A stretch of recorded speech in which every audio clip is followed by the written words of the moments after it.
Hey y'all, welcome back to the channel. It's your favorite realtor, Dr. Yeti, and I'm back with yet another video. Today, we're going to be talking about these shoddy built homes. They are built on stilts, okay? But I wanted to talk about, I'm reacting to a video titled, Why 95% of American Homes Are Built with 2x4s. And this is by Laurento DIY. I don't know his name anyway, but I'm gonna link the video in the description. But why are these homes built on planks? What's going on? I'm thinking it's because it's cheaper, but anyway, before we get into it, don't forget to subscribe to the channel. Don't forget to like this video. Listen, we are on the road to 100 subscribers before the end of 2025. Now, some of you may be looking at me like, girl, what you talking about 100 subscribers? Listen, this is pivotal because when we reach 100 subscribers and then we reach 1 million subscribers, we're gonna look back. Okay, we're gonna look back at this video and be like, woo, look at the quality. She over here talking about 100 subscribers, look at her at 10 million subscribers, okay? Hallelujah. I'm speaking it into existence. I'm having faith that it will come to pass, okay? But anyway, don't forget to like the video, don't forget to subscribe, and let's get to the video.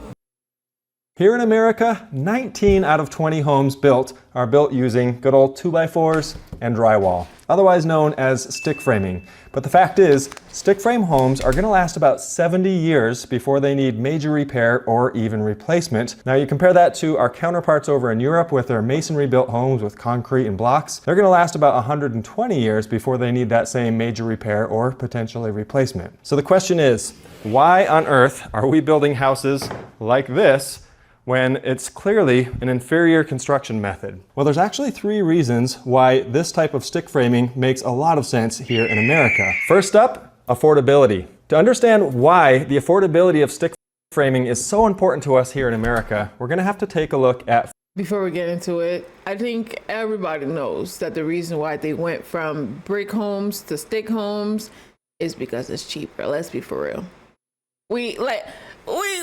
Let's be for real. I think that's the only reason people think that they changed it to sticks from bricks. But 4 factors that play a part in making the American home building experience so unique. The first factor to take a look at here is the average home size of homes in America versus outside of America. Now, if you consider population distribution, the average home size outside the United States is 900 square feet, or about 84 square meters. Oh, wow. Now, in the United States, that number, 2,450 square feet, or 228 square meters.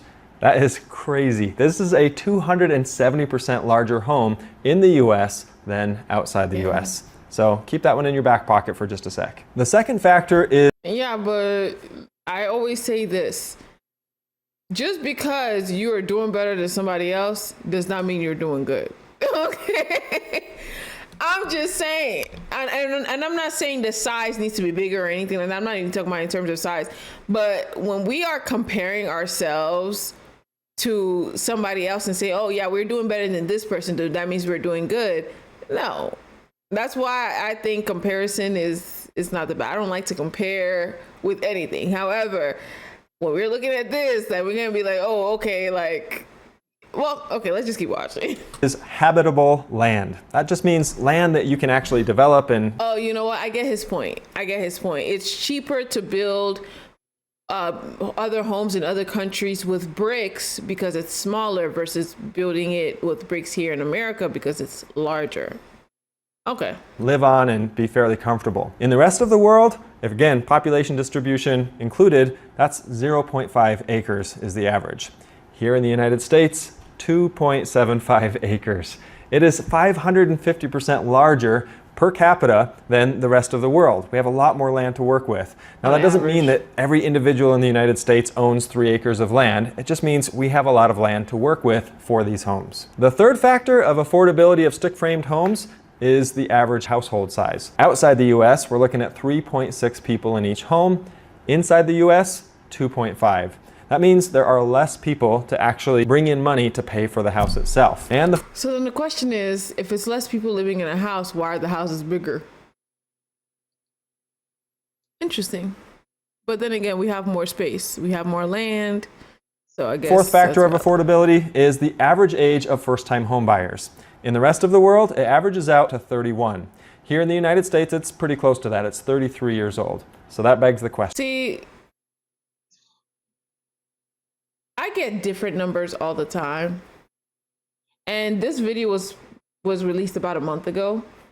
They say that the average age of a first-time home buyer here in the United States is 40 years old, which is the oldest in many years.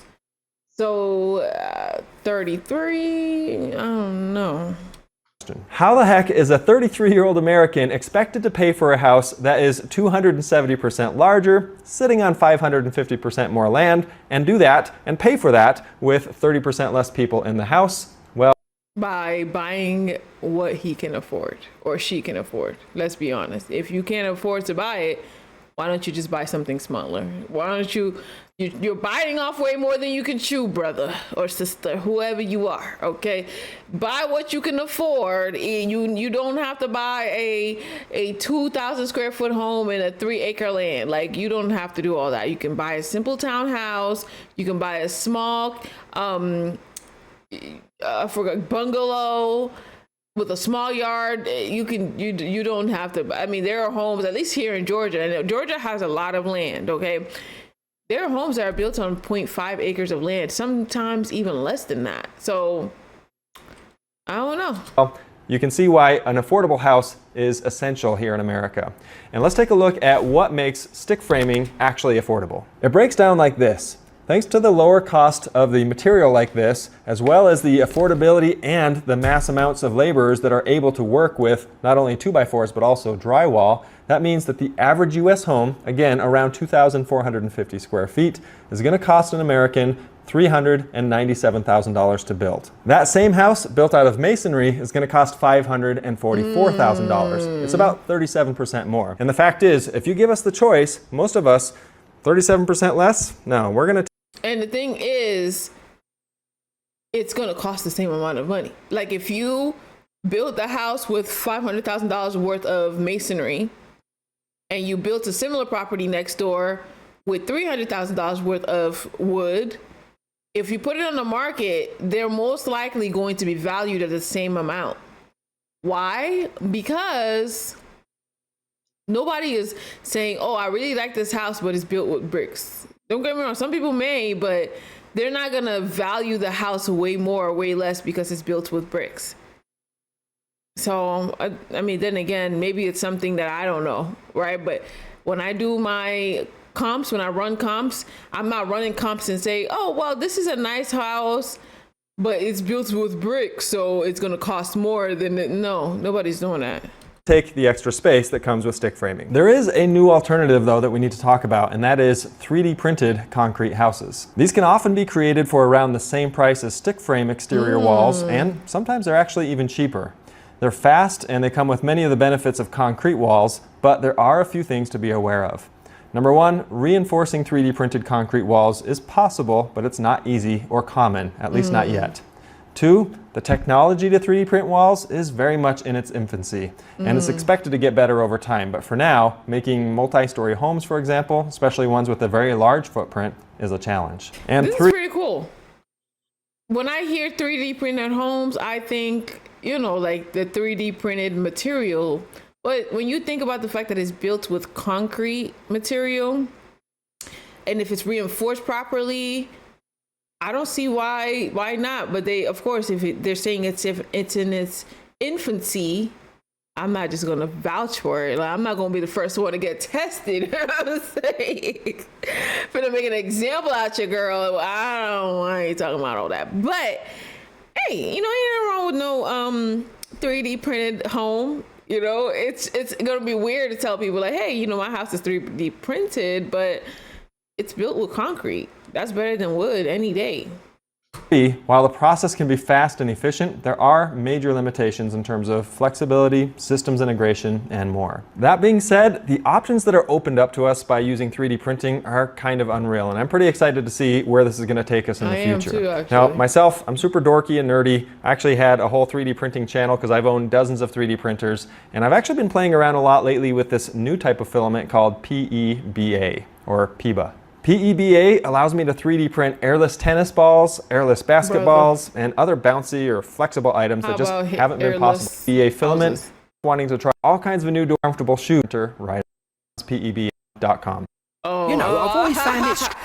That was a smooth ad. That was smooth because I didn't understand where he was going with that. I'm like, we over here talking about houses, he talking about PEBA. Like, what are we talking about? But that was smooth. I'll give it to him. See where 3D printing takes us in the future, but stick framing, with its low price and easy availability, this is here to stay. Being affordable to work with, however, is really just the first reason of why stick framing is so popular here in the US. The second reason is speed. Dimensional lumber in the US has been popular literally for centuries, and a big part of that is because of how fast homes are able to be built using these 2x4s. The US has grown super fast since its inception, so over the last few centuries we've had to find ways to build homes quickly. Take a look at how high the population growth percentages have been in the US, in orange, versus the rest of the world in blue. As a country, we grew insanely fast for hundreds of years. Wait, hold on. I'm so confused. So we're growing less. I mean, I'm trying to look at this chart really quickly. So what he's saying is the US has a high population growth. Okay, cool. But like over time, it's been going down. I was under the impression that we had a lot of people, that the population is high. Or higher than it's been in the past. But then again, the rate of growth does not necessarily mean. No. I mean, yes, it's true. The rate of growth doesn't necessarily mean that it's more or less people. However, I was thinking that we had more of a population. You know how many of these people like have this argument about how they're letting people into our country and all these things? Whole time just looking at this chart. Now I don't know how accurate this chart is. I'm not sure where he got this chart from, but the rate of growth has significantly decreased over time from what I'm seeing in this picture, and it has increased everywhere else since the 30s or the 40s. But only slowing down, kind of, in the early to mid 20th century. With all that growth comes massive demand for new homes. We've got plenty of land to work with, we just don't have enough homes to build, and the bottleneck is oftentimes the speed, and that's why having a fast way to build is super crucial for us. Speaking of demand, estimates say that we're actually about 3 to 7 million homes shy of what the demand requires right now in the United States. Now there's a bunch of reasons for that. Now, if you guys watched my video 2 days ago talking about the housing market in the United States and how we have a 3-month inventory.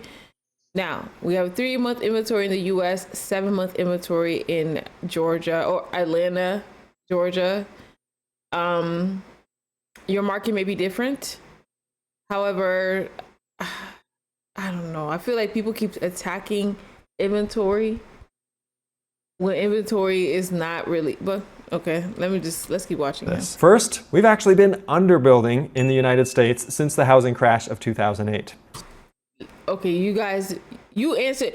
I want you guys to think objectively. Not what he's telling you, not what that chart is telling you. When you drive around, do you see more and more new construction properties or less and less new construction properties? I want to get your perspective. Like when you drive around, at least from me, when did they build that house? When did they start this construction over here? Look at how fast they built that.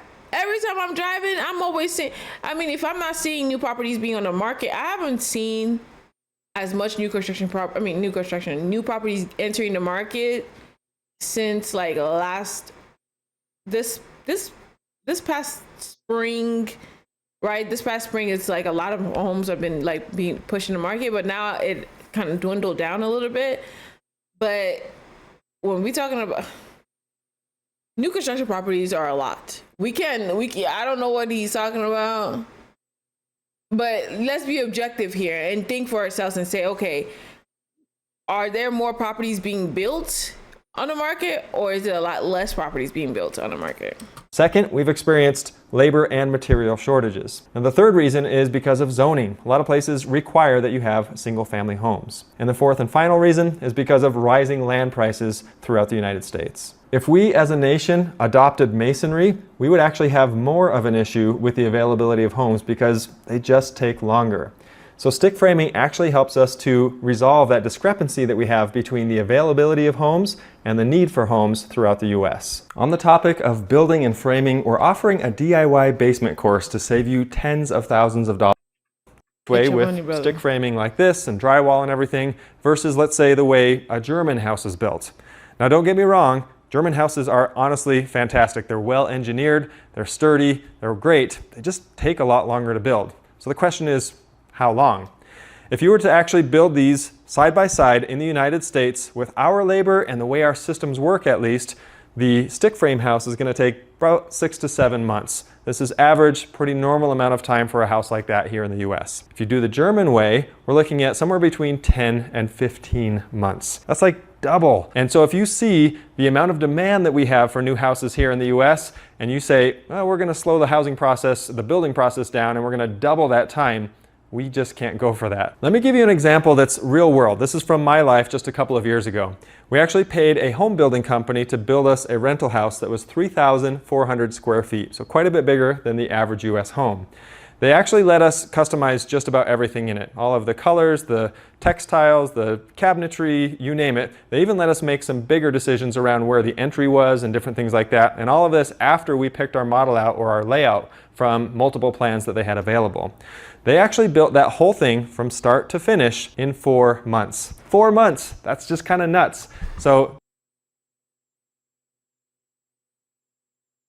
definitely faster than average, especially given the size, but these home building companies with stick framing, they know how to do it fast and they know how to do a good job. That house has been rented out that whole time and it's doing a great job because it was built quickly and the technology is there to do it well. Now, I may or may not have been at the construction site just about every day, or every night I should clarify.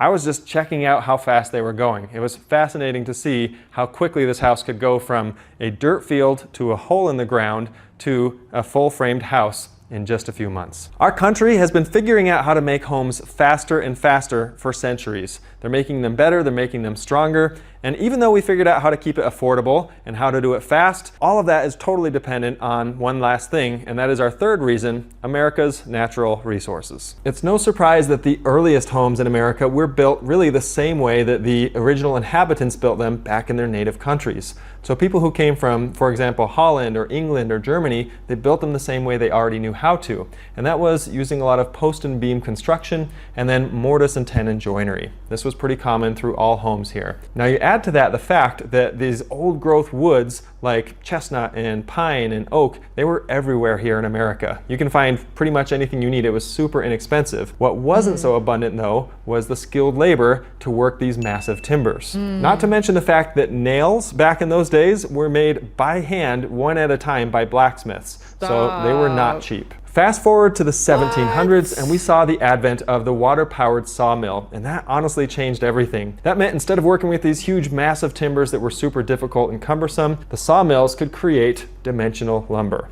These were the early edition of 2x4s, 2x6s, things like that. And that changed a few things. Number one, it meant that people who wanted to build houses didn't need to pay a skilled craftsman to work with it. They could actually train up people and more laborers got into the field. Now add to that the fact that nails started to become mass produced, and nails and 2x4s together, match made in heaven. That made home building so much faster, so much easier, and it definitely standardized things as well. Yo, imagine people building nails each one by one every time. Ooh, child, that's a lot of work. By the 1800s, a new standard had come along, and that's called balloon framing. If you're not familiar with that, just think of blowing up a balloon where it's all empty inside. It's the same concept. They took really long 2x4s, we're talking 20, 40 feet long 2x4s, and then they would create this outside shell of the home basically. And then when they wanted to add floors, they would just add them one at a time and attach them to the frame on the outside. Now, balloon framing was awesome and it moved things forward, but it had one major drawback, and that is fire. Because they actually built the floors after the fact, there were gaps in between the floors and the exterior walls, which meant fire could travel from the basement to the first floor to the second floor to the roof, and the whole house would burn down. If it caught fire, it's a goner. So not a great thing. Moving into the early 1900s, we saw the adoption of what's called platform framing. And this is actually the same way we build houses today. The difference between platform framing and balloon framing is that with platform framing, you actually build each floor one at a time, stacked on top of one another. This creates an easy and natural separation between each floor. Over the last 100 or so years, building code has been developed and enforced to make these dimensional lumber homes safer, stronger, and more efficient. Today, every home built in America is built on a concrete foundation or a cement slab, so we do use concrete, it's just in the foundation. And there are strict codes to ensure proper framing, electrical, plumbing, and HVAC guidelines are followed. Another factor that's often overlooked here is the rigidity and strength that comes from adding sheathing over dimensional lumber. A framed house with no sheathing can fall relatively easily, but once you add sheets of plywood and OSB and drywall to it, every fastener adds strength to the overall structure, making homes much sturdier than the framing on its own. The new iPhone 17 Pro? I don't know. I feel like he's trying to sell, I mean, not sell it, but like trying to show how good new construction, I mean, newly constructed homes with wood is. I don't know if you were, well, we'll talk about it Throughout at the this end. entire process, America has had the advantage of having not only an abundant lumber supply, but also an efficient transportation system so that we can get 2x4s and sheet goods and trusses and everything that we need anywhere they're needed in the country. Over the course of several centuries, America has built this amazing infrastructure that really revolves around these stick frame homes. And with that, they've made the homes better and better every year, and they've learned how to do it quicker and quicker as well. Now, I'm not here to tell you that dimensional lumber is in any way stronger or more durable than concrete and masonry homes that we see in other locations. That's generally speaking not the case, but don't get me wrong, these houses can last hundreds and hundreds of years. In fact, the house that I grew up in the East Coast, was built in the 1800s, and our family of 8 lived there for quite a while, and there's a family living there today. It's doing just fine. Not only is it doing fine, but it withstood a lot while we lived there. 5 siblings, we had a lot of fights. We actually had a game that we called Ding Ding, where we take sleeping bags and put them over our heads, and so just our feet were free at the bottom. We'd split up into teams. We'd go into the second floor hallway, where it was a long, skinny hallway with wooden stairs on either end, and we would beat the heck out of each other until the winners were the last 2 or 3 standing up at the top. So we had a lot of fun with that one, and that house stood fine. That didn't sound like a lot of fun. That did not sound like a lot of fun. But anyway, y'all, let me know what you guys think. I'm not gonna lie. Like, I mean, he sold his thing. He sold it with the, you know, wood framed homes. But would you, like, if you were to pick between a brick built home and a wood framed home, which one would you go with? I'm not gonna lie to you. I mean, I get what he's saying. Like, it can withstand a lot. Like, there are homes that were built many years in the past that are built on sticks, right? Not sticks, let me not call it sticks, on wood, and they are still good today, right? So it's not that it's impossible, it's just which would you prefer? If you were to pick one or the other, which would you prefer? I'm not gonna lie to you, if I were to pick one between one or the other, I'm picking a wood framed home. I said what I said. Wait, did I say wood framed? I meant to say a concrete home. A concrete home. If I were to pick between one or the other, a concrete home. Given they're priced the same. If they're not priced the same, let's go with the wood frame home. Hey, you know what I'm saying? Ain't nothing wrong with a little stick here and there. But if I were to pick between either or, I'm gonna go with the brick home. But what are your thoughts? Let me know what you think. Would you also go 3D? That's another good question. Would you go 3D? Let me know what your thoughts are in the comments. Once again, don't forget to like the video. Don't forget to subscribe to the channel. Okay? I love you, and remember, God loves you even more. See you in the next one. Bye.